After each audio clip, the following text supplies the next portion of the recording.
Hello बच्चों, नमस्कार, प्रणाम। मैं रमोद कुमार आप सभी का एमके इंस्टीट्यूट मधेपुरा में स्वागत है। यह इंस्टीट्यूट जो है मधेपुरा में स्थित है और यह बिहार एसएससी, बिहार दरोगा, BPSC, SSC, railway and other competitive exam की तैयारी कराई जाती है। बच्चों, ये आज मेरा तीसरा दिन है और ये बीपीएससी से पूछा गया प्रीवियस ईयर सवाल बायोलॉजी का डिस्कशन हो रहा है और मैं बायोलॉजी टीचर और ये सिर्फ बायोलॉजी का डिस्कशन हो रहा है। चलिए तो आइए अब शुरू करते हैं। वयस्क मानव की हाथों और पैरों की हड्डियों की संख्या मानव की सभी हड्डियों की संख्या का कितना प्रतिशत होता है? तो एक वयस्क मनुष्य में कितना हड्डी? 206। और एक हाथ में 30 तो दूसरे हाथ में 30, एक पैर में 30 तो दूसरे पैर में 30, तो टोटल कितना हो गया? 220। अगर इसका आधा करेंगे तो 103 होगा और यहाँ कितना? 120 है, तो 50% से अधिक हो गया ना जी। तो यहाँ तो अब हिले नहीं है, तो हम लोग क्या लगाएंगे? 50%। तो मानव के हाथ और पैर की हड्डियां मिलकर कितना हो गया? 50%, 50%। हड्डियों की पढ़ाई विज्ञान की किस शाखा के अंतर्गत होता है? यानी हड्डी के अध्ययन को क्या कहते हैं? हड्डी के अध्ययन को क्या कहेंगे? तो हड्डी के अध्ययन को ऑस्टियोलॉजी। क्या कहेंगे? हड्डी के अध्ययन को ऑस्टियोलॉजी कहते हैं। जियोलॉजी भूगर्भ शास्त्र, भूगर्भ शास्त्र यानी ये भूमि के अंदर का अध्ययन है, भूगर्भ शास्त्र। सेरोलॉजी रक्त और इसी का एक और अध्ययन होता है हेमाटोलॉजी। हेमाटोलॉजी भी रक्त का अध्ययन होता है। ओरोलॉजी किसका अध्ययन? पहाड़ का। पहाड़ का अध्ययन ओरोलॉजी। क्या हो गया? ऑस्टियोलॉजी। हड्डियों के अध्ययन को क्या कहते हैं? ऑस्टियोलॉजी कहते हैं। क्लियर? कशेरुक रज्जु में कितनी जोड़ी तंत्रिकाएं निकलती है? अब देखो, कशेरुक रज्जु से दो प्रकार की तंत्रिका निकलती है, मेरु तंत्रिका और दूसरा है कपाल तंत्रिका। मेरु तंत्रिका और कपाल तंत्रिका। तो मेरु तंत्रिका का जो संख्या होता है ये होता है 31 जोड़ा। कितना हो गया? 31 जोड़ा। मेरु तंत्रिका कितने हो गए? 31 जोड़ा। और कपाल तंत्रिका कितने हो गए? 12 जोड़ा। कितने? 12 जोड़ा। तो इतने निकलता है। तो यहां पर कह रहा कशेरुक रज्जु से कितनी जोड़ी? तो क्या हो जाएगा? 31 जोड़ा। कितने निकलेगा? 31 जोड़ा। ये जो 12 जोड़ा है यह क्या है? कपाल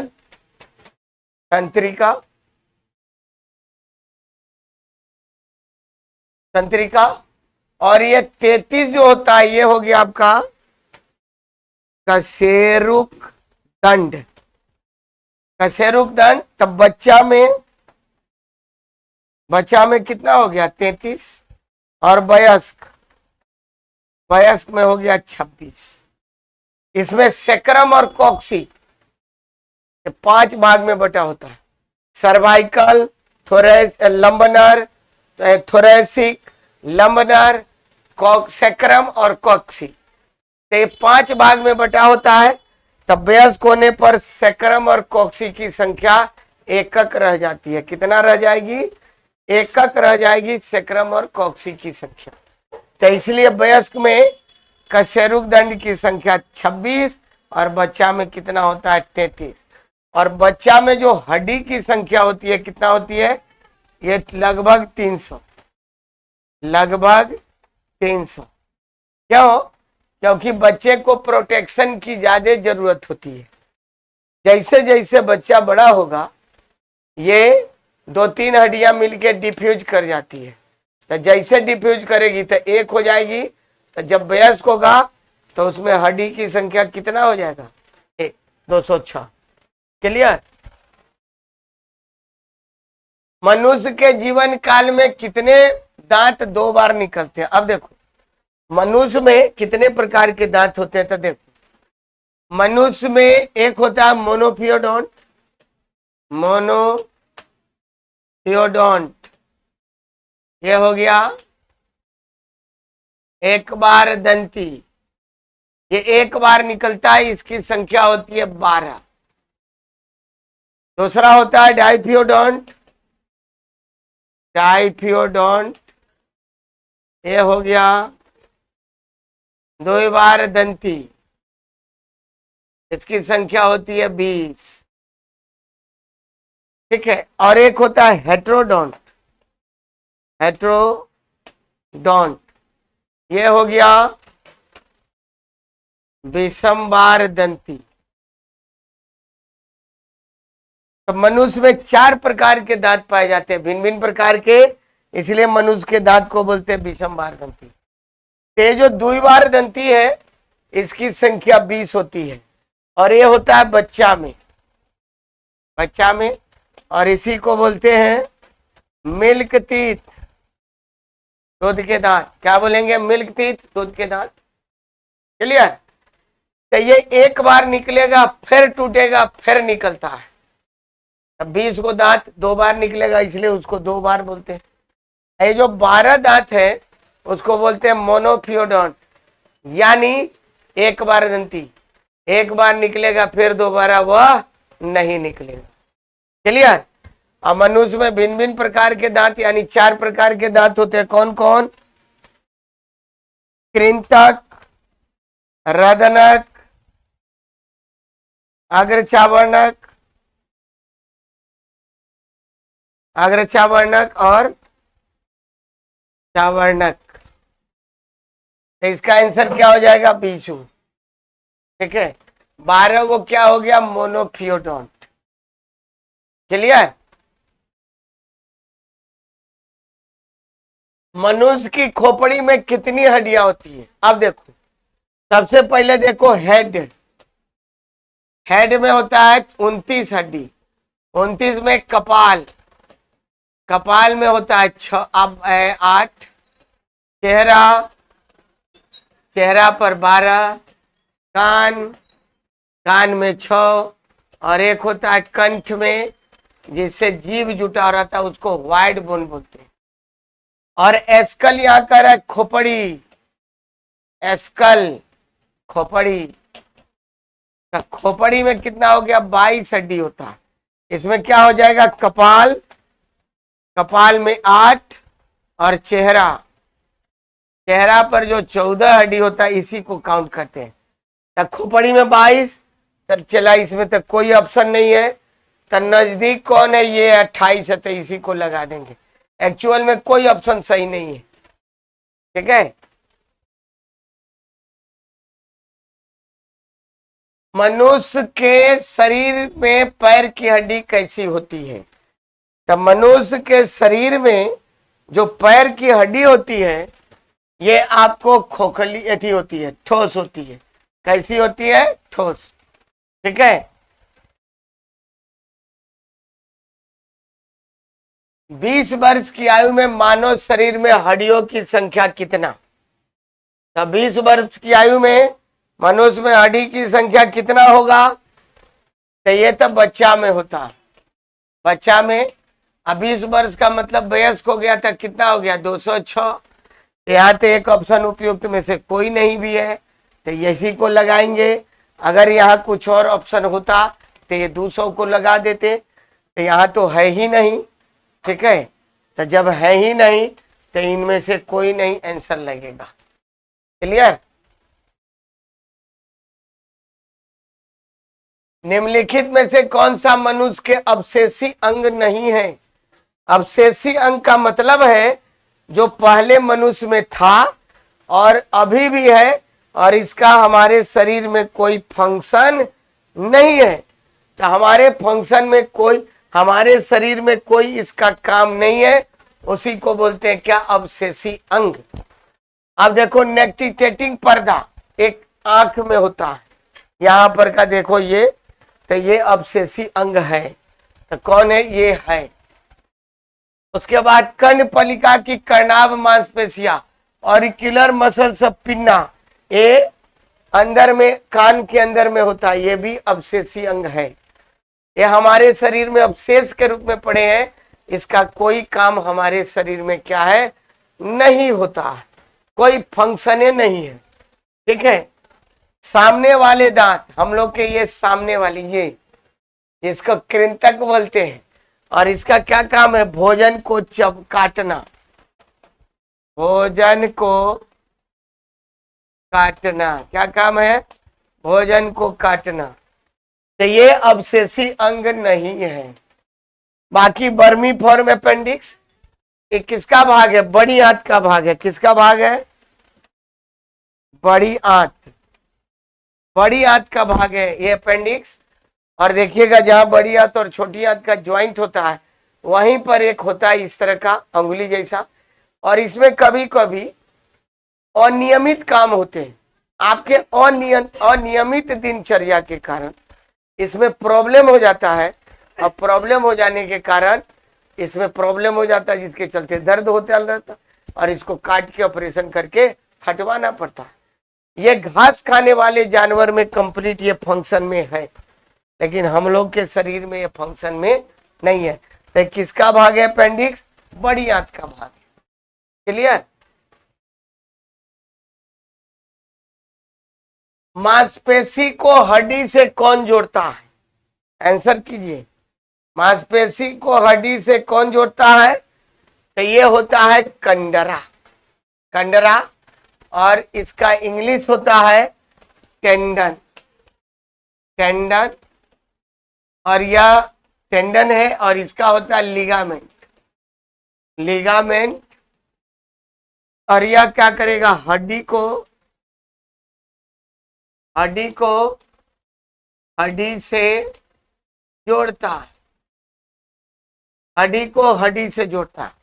मान लीजिए ये दो हड्डियां हैं, तो यहां जो ज्वाइंट होगा इसको जोड़ने का काम करेगा लिगामेंट। जैसे आप चिकन का जब लेग पीस खाते हो, तब मांस खाने के बाद जो ज्वाइंट होता है वहां व्हाइट रंग का होता है, इसी को क्या बोलते हैं, लिगामेंट। उसको भी कचर कचर हम लोग तोड़ के खा जाते हैं। ठीक है, वही है लिगामेंट। तो लिगामेंट का क्या काम है, हड्डी को हड्डी से जोड़ना, और टेंडन कंडरा का क्या काम है, मांसपेशी को हड्डी से जोड़ना। और दोनों जो है, दोनों क्या है, दोनों, ये दोनों जो है संयोजी उत्तक, संयोजी उत्तक का उदाहरण है दोनों। क्या, ये उपास्थि भी संयोजी उत्तक है। ये चला, तीनों के तीनों संयोजी उत्तक है। उपास्थि का मतलब जो मुलायम होता है, ये कान, ये पिन्ना, बाह्यकर्ण, ये नाक, सब उपास्थि का बना होता है। ठीक है। नेक्स्ट, कंधे पर पाए जाने वाले जोड़ में पाया जाता है। तो क्या पाया जाता है, कंधे पर पाए जाने वाले जोड़ को हम लोग क्या कहते हैं, तो उस जोड़ में क्या पाया जाता है। ठीक है, तो उस जोड़ को क्या कहते हैं, निपंध। क्या बोलेंगे, नितम। ठीक है, कोहनी यहाँ का जोड़, घुटना का जोड़, तो ये सब अलग अलग जोड़ है, तो इसको बोलते हैं नितम। ये कंधे का जो जोड़ होता है ये निपंध, इसको बॉल एंड सॉकेट भी बोलते हैं। और देखो इसमें ये मूव कर रहा है, तो इस जोड़ को क्या बोलते हैं, बॉल एंड सॉकेट। ठीक है। निम्नलिखित में से हमारे शरीर के तापमान को नियंत्रित करने के लिए सबसे अधिक सक्रिय कार्य कौन करता है। तो हमारे शरीर को नियंत्रित करने के लिए सबसे अधिक सक्रियता कार्य ये त्वचा करता है। यहां पर जो ऑप्शन दिया उसे त्वचा करता है, क्योंकि इसके अंदर, त्वचा के अंदर ये एडिपोज टिश्यू होता है जो क्या करता है, शरीर के ताप को नियंत्रित करता है। ऐसे शरीर के ताप को देखो कौन कौन करेगा, त्वचा, फेफड़ा, यकृत, वसा और हाइपोथैलेमस।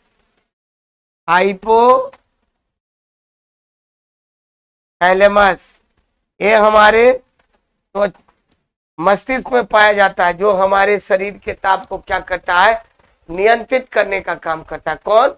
हाइपोथैलेमस। ये 5 हमारे शरीर के ताप को नियंत्रित करते हैं।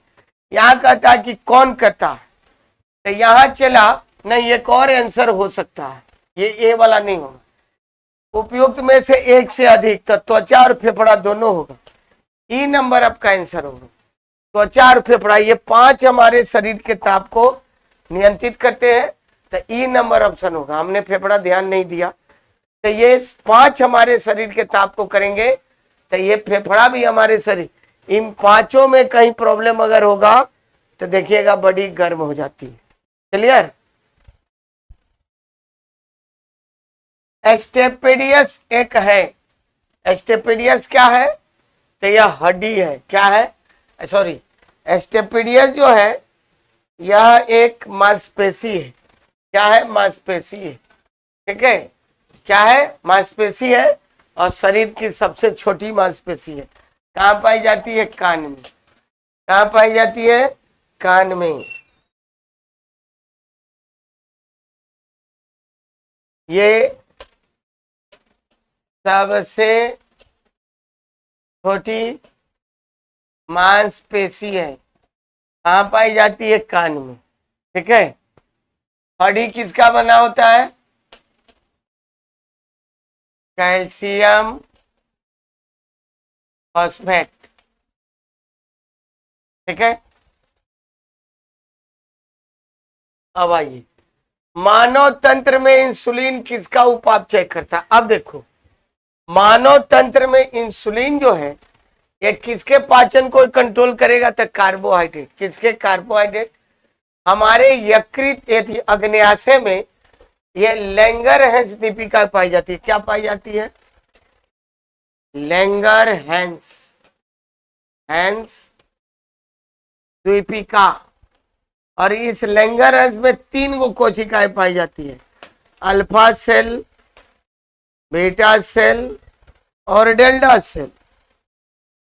ये अल्फा सेल से स्रावित होता है ग्लूकागॉन, बीटा सेल से स्रावित होता है इंसुलिन, और डेल्टा सेल से स्रावित होता है सोमैटोस्टैटिन। क्या स्रावित होगा? सोमैटोस्टैटिन। अब देखो ये ग्लूकागॉन क्या करता है, तो यह क्या करेगा? ग्लाइकोजन को ग्लूकोज में चेंज करेगा। ये इंसुलिन क्या करेगा? ग्लूकोज को ग्लाइकोजन में। जब हम भोजन करते हैं तो इसी बीटा सेल में जब प्रॉब्लम होता है तो इंसुलिन का सिक्रीशन कम होता है, और जब इंसुलिन का सिक्रीशन कम होगा तो शरीर में ग्लूकोज का लेवल बढ़ जाएगा, तो कौन सा रोग हो जाएगा? डायबिटीज। जिसको क्या बोलते हैं? मधुमेह या चिनिया रोग। क्या बोलेंगे? मधुमेह या चिनिया रोग। और इंसुलिन में कौन सा धातु पाया जाता है? Zn, जस्ता। याद रखेंगे इसको। किसके बस पाचन में, मेटाबॉलिज्म में, तो कार्बोहाइड्रेट के मेटाबॉलिज्म में क्या होता है? सहायक होता है। क्लियर?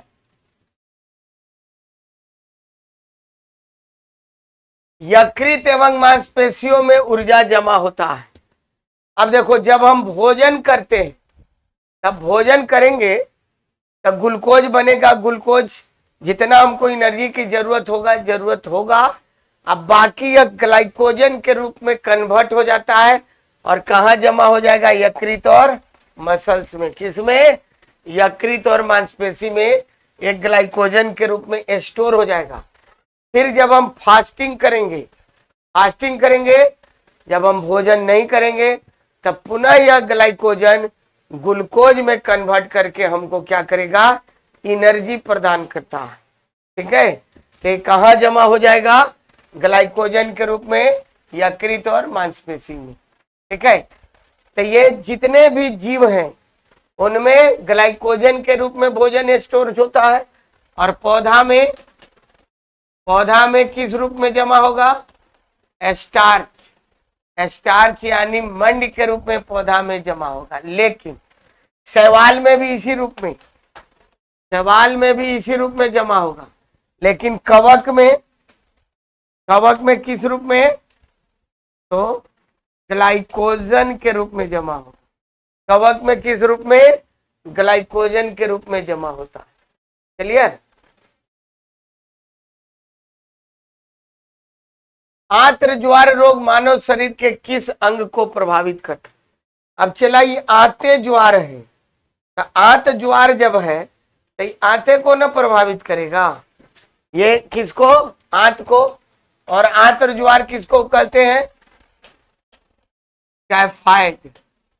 टाइफाइड को कौन से बैक्टीरिया से? साल्मोनेला टाइफी, कहीं कहीं टाइफोसा लिखा रहता है।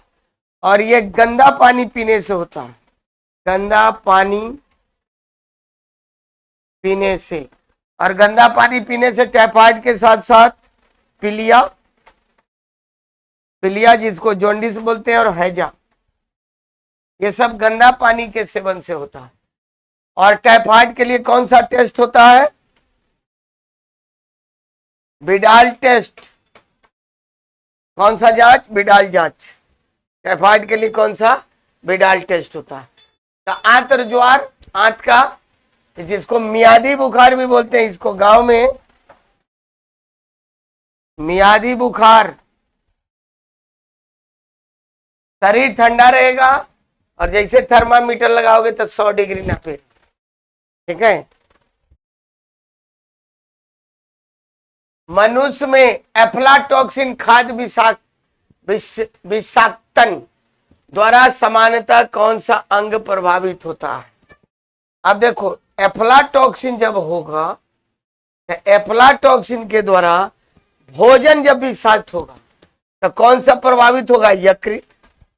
क्योंकि यकृत जो है भोजन पचाने में बहुत सा काम करता है।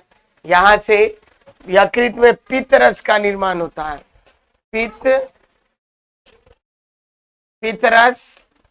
और पित्त रस क्या करता है कि वसा का इमल्सिफिकेशन, वसा का पायसीकरण जिसको बोलते हैं, पायसीकरण यानी वसा को ये छोटे छोटे गोली में क्या करेगा? तोड़ेगा। और ये रक्त को क्या, भोजन को क्या करेगा? क्षारीय बनाएगा, क्षारीय बनाता है। भोजन को क्या करेगा? क्षारीय बनाता है। ठीक है? तो ये आपका यकृत होगी। ठीक? वृक्क क्या करेगा? रक्त को छानता है। फेफड़ा श्वसन का कार्य करता है। और हृदय रक्त को पंप करता है। क्लियर? एंजाइम लाइपेज का स्रोत कहां से है? तो चला, लाइपेज का जो स्राव होता है ये कहां से? अग्न्याशय से होता है। कहां से लाइजे स्राव होगा? तो ये अग्न्याशय से होता है। और यह क्या करेगा? वसा को वसीय अम्ल एवं ग्लिसरॉल में परिवर्तित करेगा। क्या करेगा? यह वसा को वसीय अम्ल और ग्लिसरॉल में परिवर्तित करता है। दूसरा कि वसा का पाचन कहां से शुरू होता है? तो अग्न्याशय से शुरू होता है। ठीक है? बाकी तो यकृत गुर्दा बता ही दी। वह एंजाइम जो हमारे मुंह में भोजन के साथ मिलता है, तो हमारे मुंह में भोजन के साथ कौन सा एंजाइम मिलता है? ठीक है? हमारे मुंह में भोजन के साथ कौन सा एंजाइम मिलता है? तो एमाइलेज। और इसी को बोलते हैं टाइलिन। टाइलिन। जब हम भोजन करते हैं तो हमारे जो मुंह में होता है लार ग्रंथि होती है, लार ग्रंथि। लार ग्रंथि, और यहीं से लार स्रावित होता है, और उस लार में क्या होता है, टाइलिन या एमाइलेज, अल्फा एमाइलेज, और यह कार्बोहाइड्रेट को यानी स्टार्च को माल्टोज में चेंज करने का काम करता है। यानी मुंह से किसका पाचन शुरू होता है, तो मुंह से किसका पाचन शुरू हुआ, तो कार्बोहाइड्रेट का, किसका, कार्बोहाइड्रेट का। पेप्सिन कहां से स्रावित होता है, तो अमाशय से। ये पेप्सिन जो है ये आपका स्रावित होगा अमाशय से, अमाशय, और यह क्या करेगा, प्रोटीन का पाचन, या क्या करेगा, प्रोटीन का पाचन करता है। क्लियर। कर्वाहट के लिए मानव जीव का संवेदनशील क्षेत्र है। कर्वाहट का मतलब तीखापन के लिए, तो तीखापन के लिए कौन सा है, अब देखो ये हम जीव का एक फिगर बनाते हैं, ये इस तरह से, और इसको हम बांट देते हैं, ठीक है, 4 भाग में। इस पर टेस्ट बर्ड्स होते हैं, ये इस तरह से, ये हो गए टेस्ट बर्ड्स, हिंदी होगा स्वाद कलिकाएं। ये आगे वाला भाग से मीठा, यहां से होगा नमकीन, यहां से होगा खट्टा, और यह हो गया तीखा, तीखा या कड़वा, ठीक है। तब मीठा हो गया अग्रभाग, अग्र, ये हो गया मध्य, और ये हो गया पीछे, पीछे वाला भाग। तो आपका क्वेश्चन क्या है, कड़वाहट मतलब तीखा के लिए कौन, तब पीछे वाला भाग, ठीक है।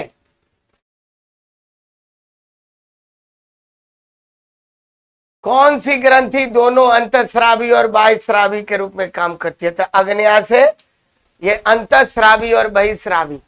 अंतःस्रावी से क्या स्रावित होता है, तो हार्मोन,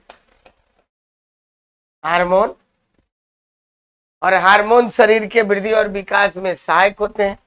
और बहिस्रावी से क्या स्रावित होता है, एंजाइम, जो भोजन को पचाने में क्या होता है, सहायक होता है। तो ये जो अग्न्याशय है यह अंतःस्रावी और बहिस्रावी ग्रंथि की तरह कार्य करता है। ये मेरा वीडियो कैसा लगा, ये एमके इंस्टीट्यूट मधेपुरा के चैनल को लाइक कीजिए, सब्सक्राइब कीजिए, ग्रुप में शेयर कीजिए। फिर मिलते हैं अगले क्लास में, तब तक के लिए थैंक यू, बाय, धन्यवाद।